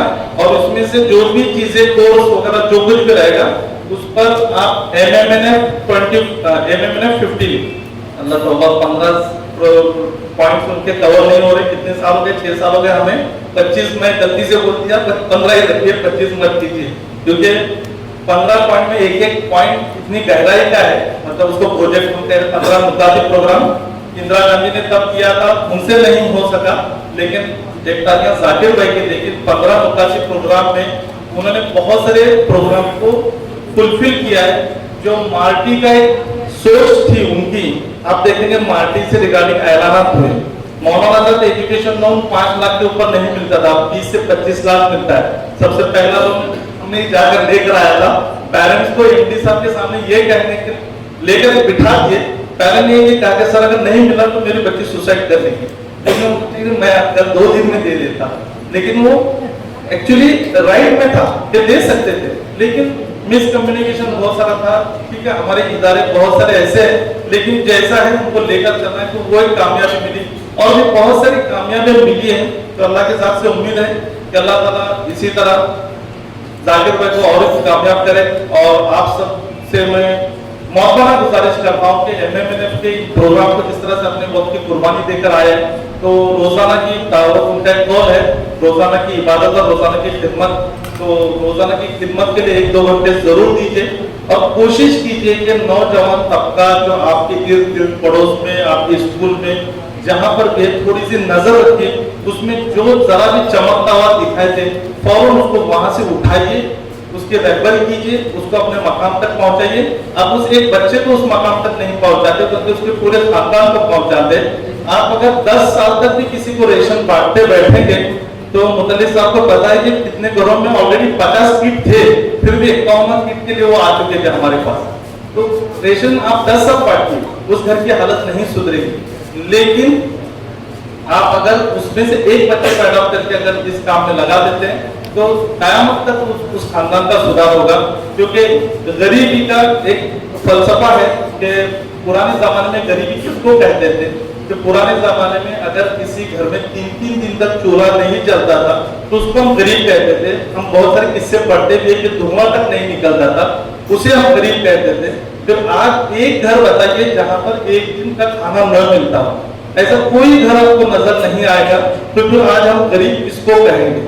आज गरीब हम उसको कहेंगे जिसकी तिजारत है, बहुत अच्छी दुकान है, लेकिन उसका सीसी है, कैश क्रेडिट है, उसके पास 2 व्हीलर है, 4 व्हीलर है, लेकिन उस पर कार लोन, बाइक लोन है, उसके पास मोबाइल है, भले गैलेक्सी S25 अल्ट्रा भी हो सकता है, लेकिन वो बजाज फाइनेंस EMI पर है और उसके पास बच्चा तालीम हासिल कर रहा है, लेकिन उसके लिए एजुकेशन लोन ले रखा है। जब कुल मिलाकर सारी चीजें उसकी जायदाद से, उसकी इनकम से घटा दी जाए तो माइनस में आ जाता है, उसको आज का गरीब कहा जाता है। तो इस गरीब से फिर अपने आप को बचाना है, अपने मुआशरे को, तो ये सारी चीजें इल्म के खजाने से आपको वहां पर पहुंचानी होगी। और इससे अपलिफ्टमेंट एनजीओ का कैसे होगा उस पर हम एक अलग से सेशन रखेंगे इंशाल्लाह, उस पर रहबरी हमारे जाकिर भाई करेंगे। मैं इतना ही कहकर आप सबका शुक्रिया अदा करता हूँ, अपनी जान लेता हूँ। अल्लाह हाफ़िज़। मुझे ये इंफॉर्मेशन मिली कि 1:15 बजे हम लंच के लिए जाएंगे और अभी हमारे पास 15 मिनट बाकी है, तो एक और छोटा सा सेशन हो जाए। आप देख सकते हैं कि इरफान सैयद साहब ने कितनी मेहनत कर एक बेहतरीन वेबसाइट बनाई है और हमें कहीं जाने की जरूरत नहीं, तमाम चीज़ों को एक जगह लाकर वक्फ कर दिया है। तो हम इसको कैसे इस्तेमाल करते हैं, अब ये हमारी जिम्मेदारी। मैं दावत देता हूँ एडवोकेट नाजिम काजी साहब को, जो नासिक से आए हैं। वो ज़कात फॉर एजुकेशन, तालीमी अदारे तालीमी बच्चों की पढ़ाई करने के लिए किस अंदाज से ज़कात मुहैया करते हैं, इस तरह से इन्होंने ज़कात का एक बेहतरीन निज़ाम शहर नासिक में बनाया है। और उस ज़कात से पढ़ने के बाद बच्चे ज़कात देने वाले कैसे बने, एक बहुत ही कामयाब नमूना आपके सामने पेश करेंगे। मुख्तसर महज 10 से 12 मिनट में इनका प्रेजेंटेशन होगा, आप जरूर सुनिए, उससे भी कम रहेगा। एडवोकेट नाजिम काजी साहब। अस्सलाम वालेकुम। मैं फैजान औलिया फाउंडेशन नासिक को रिप्रेजेंट कर रहा हूँ। हमारा जो बेस है, हमारी मस्जिद है फैजान औलिया मस्जिद। तो एक सोच बनी सन 2019 के करीब कि जिस तरह हम मस्जिद का काम जितनी खुलूस से करते हैं उसी तरह चैरिटी का भी काम करना चाहिए। तो हमने 2019 में फैजान औलिया फाउंडेशन के नाम से एक इदारा कायम किया और इस इदारे के मार्फत हमारे इधर और भी इदारे चलते थे जो कि ज़कात पे काम करते थे। तो उनका ऑब्जेक्ट था कि हम प्रोफेशनल कोर्स के लिए वो ज़कात के पैसे देते थे। पर हमारी कुछ लाइन ऐसी थी कि हमारे कुछ डिफरेंसेस ऐसे थे कि प्रोफेशनल कोर्सेज ठीक है कि वहां तक पहुंच गया बच्चा 12वीं के बाद तो प्रोफेशनल कोर्स जरूर करेगा, लेकिन मुस्लिम्स का जो ड्रॉपआउट्स का परसेंटेज है, मतलब नेशनल लेवल की कितनी भी आप अगर स्टडीज कर लो या सर्विस पढ़ लो, तो हमारा जो ड्रॉपआउट का परसेंटेज है 8वीं से 12वीं के दरमियान मैक्सिमम है। तो ये ड्रॉपआउट्स का परसेंटेज कम करने के लिए आपको उनको मदद करना पड़ेगी। तो वो मदद कब करेंगे? जब 8वीं से जब बच्चा अगर वो ड्रॉप आउट हो रहा है तो क्या वो 12वीं तक जाएगा और क्या प्रोफेशनल कोर्स हासिल करेगा। तो हमने इस पर गौर किया कि हम वो बच्चे को चाहे वो मिडिल स्कूल में क्यों ना हो, अगर वो एलिजिबल है, ज़कात का मुस्तहिक है, तो उसको हम मदद करेंगे। तो हमने 8वीं से लेकर 12वीं तक के बच्चों को मदद करना शुरू किया और मस्जिद के ही जो जिम्मेदार थे अल्हम्दुलिल्लाह उनकी क्रेडिबिलिटी अच्छी थी, तो पहले साल से ही उसको अच्छा रिस्पॉन्स मिलना शुरू हुआ है। तो जब हमने ये काम शुरू किया तो आज बहुत से बच्चे उसके अंदर से जॉब को लग गए। मतलब हमने ऑल्सो मतलब कॉन्सेंट्रेटेड ऑन 8 to 12, पर आगे के बच्चे भी आए तो उनको भी हमने मदद की, मतलब जो प्रोफेशनल कोर्सेज के लिए आ रहे थे तो उनको भी मदद की है। तो बहुत से बच्चे अपने अपने जॉब्स के लिए लग गए। तो हमारा जो फंड कलेक्शन का जो सिस्टम है, हम fund collection maximum social media के मार्फत कर रहे हैं, व्हाट्सएप के जरिए बोलो या जो मैसेजेस के मार्फत बोलो, इस तरह से हमारा फंड कलेक्शन हो रहा है। और हमने खास बात उसके अंदर रखी कि पहले दिन से ट्रांसपेरेंसी रखी है। 100% हमारा पेमेंट जो जाता है वो चेक के जरिए जाता है, कोई भी पेमेंट जो है हम कैश में नहीं करते। और मैक्सिमम डोनेशन की एक रिसिप्ट हम, चाहे वो 50 रुपए की क्यों ना हो, 50 रुपए की रिसिप्ट भी हम देने की कोशिश करते हैं। और मैं तमाम जो भी एनजीओ या अपकमिंग एनजीओ जो जिनका इरादा है कि आप एनजीओ कायम करें, तो आप पहले दिन से ट्रांसपेरेंसी रखिए और पहले दिन से कंप्लायंस कीजिए, क्योंकि गवर्नमेंट के जो नॉर्म्स है और जो आने वाले दिनों में भी जो नॉर्म्स बन रहे हैं, तो हर गवर्नमेंट चाहती है कि उनके जो हर डोनर है, आपका हर डोनर गवर्नमेंट को पता होना चाहिए, चाहे वो 50 रुपए देने वाला हो या 50,000 रुपए देने वाला हो। तो इसके लिए खास एहतियात करें। तो हमारे जो आज की तारीख में है, काफी लोग चार्टर्ड अकाउंट कर रहे हैं, कोई गवर्नमेंट ऑफिसेस में है या कोई सीए वगैरह दूसरे भी है। तो इसके लिए जो मेहनत करने के बाद हमको पता चला कि सिर्फ ज़कात देकर आपका काम खत्म नहीं होने वाला या एजुकेशन देकर आपका काम खत्म नहीं होने वाला। हमारी जो कौम है, हमारी कौम को 365 दिन रहबरी की जरूरत है। तो हमने इसके लिए 2022 से परमानेंट ऑफिस शुरू किए भारत नगर की बस्ती में। जैसा हमारी जो मस्जिद है वडाला रोड है, वो एफ्लुएंट एरिया माना जाता है नासिक का। जैसा पुणे के अंदर आप कोंडा वगैरह बोलो, जो न्यू एरियाज है, वहाँ काफी जो पैसे वाले लोग रहते हैं, तो वहाँ की जो स्लम एरिया है वो भारत नगर का था। तो हमने भारत नगर में हमारा ऑफिस शुरू किया और उस ऑफिस के मार्फत हमने फुल टाइम काम करना शुरू किया। तो हमारे जो भारत नगर के जो ऑफिस है, तो उसके मार्फत हमने जो पहला काम हाथ में लिया वो गवर्नमेंट स्कीम पे काम लिया, क्योंकि हमको जो महसूस हुआ कि हमारे फंड कोई भी इदारा आपको नहीं मिलेगा, एनजीओ के बोलेंगे नहीं हमारे पास फंड इतने हैं और हमारे पास बेनिफिशियरी नहीं है। हर एनजीओ आपको यही कहते हुए मिलेगा कि हमारे इरादे तो बहुत अच्छे हैं लेकिन हमारे पास फंड की कमी है। तो हमने जो महसूस किया कि गवर्नमेंट की इतने बेहतरीन स्कीम्स है, जो कि जनरल स्कीम्स है, माइनॉरिटी के नहीं कह रहा हूं मैं, जनरल स्कीम्स है, उससे आपकी कौन कोई फायदा नहीं उठा रही है। एक बेहतरीन स्कीम है सावित्रीबाई फुले बाल संगोपन योजना।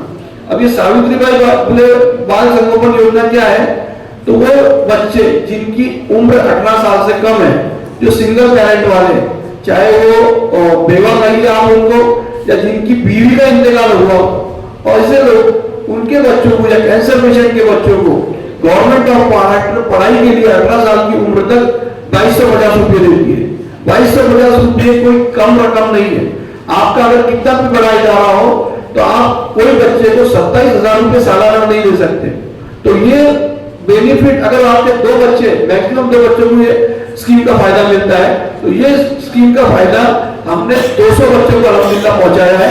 मतलब 54 लाख रुपीस के लिए हमारे 200 बच्चे एलिजिबल हुए, 100 बच्चे एनरोल कर चुके हैं, और अगर वो 100 बच्चे भी अगर हो जाते हैं तो इंशाल्लाह 81 लाख के करीब हमारी वो फिगर पहुंच जाएगी। तो कोई भी नासिक का कोई भी बड़े से बड़े इदारा आज तक इतनी बड़ी मदद नहीं पहुंचा रहे। आइडियल के हमारे जो इरफान सैयद साहब है, ये हमारे आइडियल इस काम के थे, तो हम ये कोशिश कर रहे हैं। तो मेरी आप तमाम से गुजारिश है कि मस्जिद से आप अगर जुड़े हो या ना भी जुड़े हो तो छोटे छोटे इदारे कायम करिए। जरूरी नहीं है कि शहर का कोई मरकजी इदारा ही हो। हमने अगर हमारे मोहल्ले की भी जिम्मेदारी ले ली है तो काफी है हमारे लिए। तो इस तरह से अगर आप काम करेंगे तो कुछ तरक्की होगी, ग्राउंड लेवल पे काम करेंगे। इसी तरह हमने जो बेवा बहने हैं जिनको हम सिर्फ रमजान के अंदर ज़कात देते, उनके बाल संगोपन योजना के फॉर्म, संजय गांधी निराला योजना के फॉर्म भरवाए हैं। लेकिन नुमाया कामयाबी हमको बाल संगोपन योजना में मिली है और बच्चों को पैसे आना बाकायदा शुरू हो गए हैं। दूसरी एक घरेलू कामगार की जो स्कीम है, जैसे बांधकाम मंडल वगैरह के अंदर जो है, तो घरेलू कामगार की स्कीम बहुत अच्छी है। घरेलू कामगारों के लिए जो रजिस्टर्ड है, आपके वहां जो काम करने वाले आती है, तो जो रजिस्टर्ड किए थे गवर्नमेंट ऑफ महाराष्ट्र ने पिछले साल उनको 5-5 हजार रुपये के घरेलू बर्तन दिए। उसको कोई ज्यादा खर्चा नहीं है, तो 200-300 रुपए के अंदर वो उनका रजिस्ट्रेशन हो जाता है, उनका आइडेंटिटी कार्ड बन जाता है और बाकी के बेनिफिट भी उनको मिलते हैं। मदद योजना के अंदर बदकिस्मती से एक बच्ची जो अंडर एज थी, वो सेक्सुअल हरासमेंट की शिकार बनी थी, उसको हमने 1.5 लाख रुपए दिला के दिए थे। तो वो पैसे भी मिल सकते हैं गवर्नमेंट से। उसके लिए कायद नहीं है कि आप माइनॉरिटी की हो करके। उसी के अलावा हमने जो एजुकेशन में हम लोग बेसिक काम कर रहे हैं, एक सेवा जिस तरह MMLF का जो ये MTC का मॉडल बहुत अच्छा है, तो सेवा का जो मॉडल है यवतमाल वालों का, वो बेहतरीन मॉडल है। वो घर घर जाके संडे को कैंपेन करते हैं। तो संडे के कैंपेन के अंदर आप ग्राउंड में जुड़ते हैं, आपको समझ में आता है कि आपके बच्चे की पोजीशन क्या है।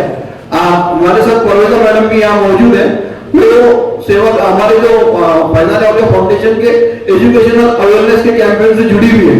तो ये जो हमने आज की जो पिक्चर है हमारी कौम की, तो हमने जो देखे तो कोरोना से बहुत नुकसान हुआ है बच्चों का। बच्चों को बेसिक अरिथमेटिक नहीं आता, बेसिक आप क्या बोलेंगे अंग्रेजी नहीं आ रही है। तो हमने इसको भी एड्रेस करने की हम कोशिश कर रहे हैं और हमने फ्री क्लासेस भारत नगर की बस्ती में हमने शुरू की है। मेरी गुजारिश है कि अगर सब बच्चे आपके कोई सब IAS टॉपर्स नगर नहीं बन सकते, लेकिन उनको बेसिक अरिथमेटिक्स, बेसिक लैंग्वेज आनी चाहिए। छोटे छोटे हमारे पास अंजुमन का बहुत बेहतरीन सिस्टम है, मकतब का सिस्टम है, आप वहां शुरू कीजिए। आपको कोई अलग से कोई इंफ्रास्ट्रक्चर की जरूरत नहीं है। अगर आपके एरिया में कोई मकतब है, वहां क्लासेस शुरू कीजिए गरीब बच्चों के लिए, वो बहुत अच्छा रिजल्ट आएगा उसका। इसी तरह जो मैं ये मैसेज इस मौके पर देना चाहता हूँ कि मस्जिद नबवी का जो मॉडल है बेस्ट मॉडल है।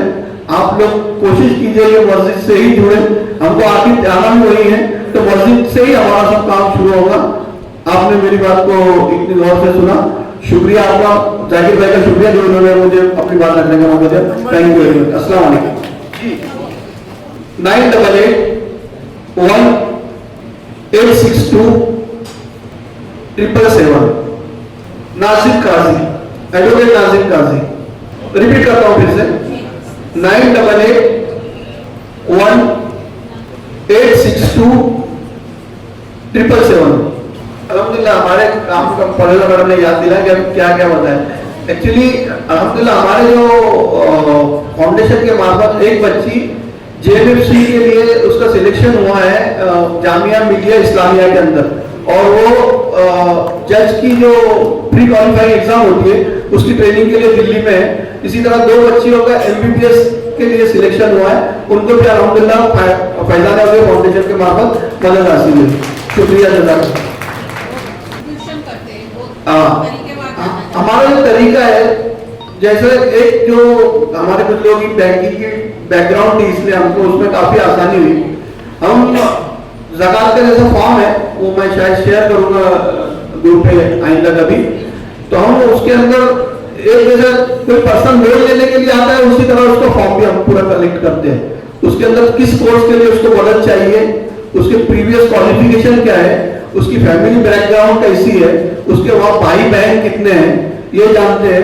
फिर उसके कॉलेज का हम एंडोर्समेंट लेते हैं उसके अंदर कि this is a bona fide student of our college और उसकी ये फीस है, ये क्लास है करके। इसके अलावा हमने ये जो उस फॉर्म में जो खास चीज रखी है, तो बोलते हैं कि जो भी किसी भी इलाके में आप रहते हो, वहां की मस्जिद के इमाम और वहां के एक जिम्मेदार का आप रिकमेंडेशन लाओ, कि आपको जो जानने वाला सबसे बेस्ट पर्सन वो होता है कि आपके इलाके की मस्जिद का इमाम और वहां का जो मुतवल्ली होता है, हमारी नजर में वो रिलायबल पर्सन है और वो एक जिम्मेदारी का काम है। वही कह पाएगा कि ये बंदा ज़कात के लिए अहल है कि अहल नहीं है करके। तो बहुत से लोग उसी में कटआउट भी हो जाते हैं। प्लस मैंने जो बताया कि जो बाल संगोपन योजना का है, तो बहुत सी कुछ बैड एलिमेंट्स भी है कि सिर्फ बेवा होंगे, बार बार अलग अलग इदारों से वो मदद हासिल करते हैं। तो हमने जो बाल संगोपन योजना का, अच्छा आप बेवा है ना, आपके 18 साल की कम उम्र के बच्चे, इंशाल्लाह हम आपको बाल संगोपन योजना के अंदर पैसे दिला के देंगे।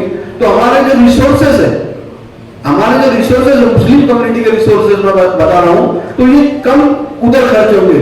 जो राइट बेस्ड अगर जब हम काम करेंगे तो हमारे रिसोर्सेज ज्यादा जरूरी, जो हमारे जो प्रायोरिटीज है उसमें लगेंगे वो पैसे। जैसे बाल संगोपन योजना से अगर कोई बच्चे को 27,000 मिल रहे हैं, तो अगर उसकी फीस 10-20,000 है, तो वो उसको कोई हमारे द्वारा वो पैसे देने की जरूरत नहीं है।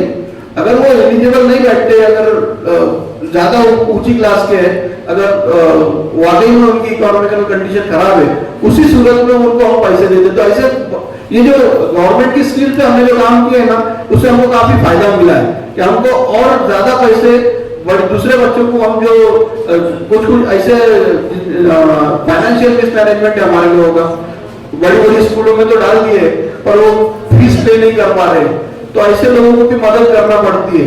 तो जरूरी नहीं है कि वो एकदम ही गरीब होगा करके, पर बहुत से हमारे जो कम्युनिटी के अंदर हमने जो महसूस किया है, फाइनेंशियल मिसमैनेजमेंट बहुत है। जैसे मैं गौर करता हूँ कि नॉन मुस्लिम के अंदर कम इनकम के अंदर भी वो सब चीजें मैनेज कर लेते हैं। जैसे उनका तो आपको मेडिक्लेम भी मिल जाएगा और वो बच्चों को अच्छे से अच्छा और अच्छी से अच्छी स्कूलों में पढ़ा भी रहे। तो ये भी एक शुबा शायद हमारे से छूट रहा है फाइनेंशियल मैनेजमेंट का, उस पर भी हमको गौर करने की जरूरत है। शुक्रिया। अस्सलाम वालेकुम। अनाउंसमेंट ऐसी है, नमाज और खाने के बाद इधर उधर रूम में ना जाए, तुरंत हॉल में मौजूद रहे, क्योंकि जितने आप जल्दी आएंगे उतना प्रोग्राम जल्दी शुरू होगा और बहुत सारे कंटेंट हमको डिलीवर करने होंगे। नहीं तो जो शेड्यूल्ड प्रोग्राम है उससे कुछ कंटेंट मिस हो जाएगा। दूसरी बात है, जिनका ट्रेन है, ट्रेन इसका रिजर्वेशन है और जिनको जल्दी निकलना है वही एक साइड से निकल जाए, जल्दी जाना है तो। अदरवाइज प्रोग्राम होने तक मुझे लगता है मुंबई के जो लोग हैं लोकल से जाने वाले, उनका कोई मसला नहीं है, प्रोग्राम अपना चलता रहेगा, कंटेंट पूरी होने तक चलता रहेगा और किसी ने भी हॉल नहीं छोड़ना।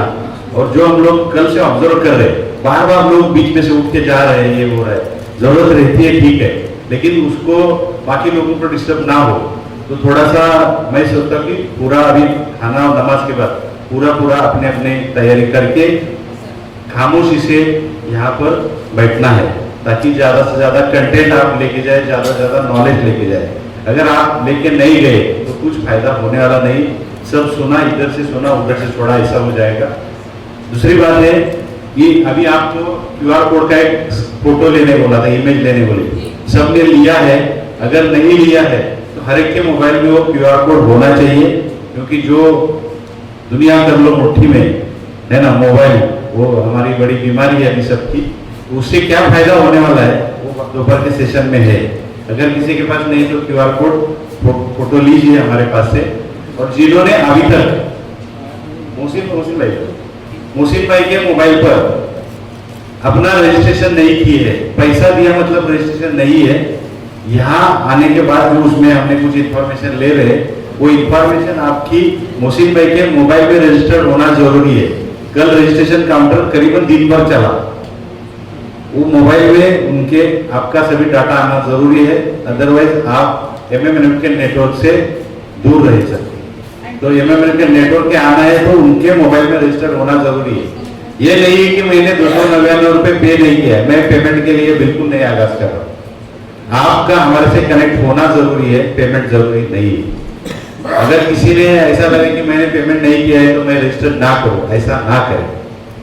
हर एक का यहाँ जो भी मौजूद है उसका नाम उसमें आना बहुत जरूरी है। चलो ठीक है, शुक्रिया जज़ाकल्लाह। आप देख रहे हैं आमना सामना मीडिया। वीडियो को शेयर कीजिए, चैनल को सब्सक्राइब नहीं किया है आपने तो सब्सक्राइब जरूर कर दीजिए।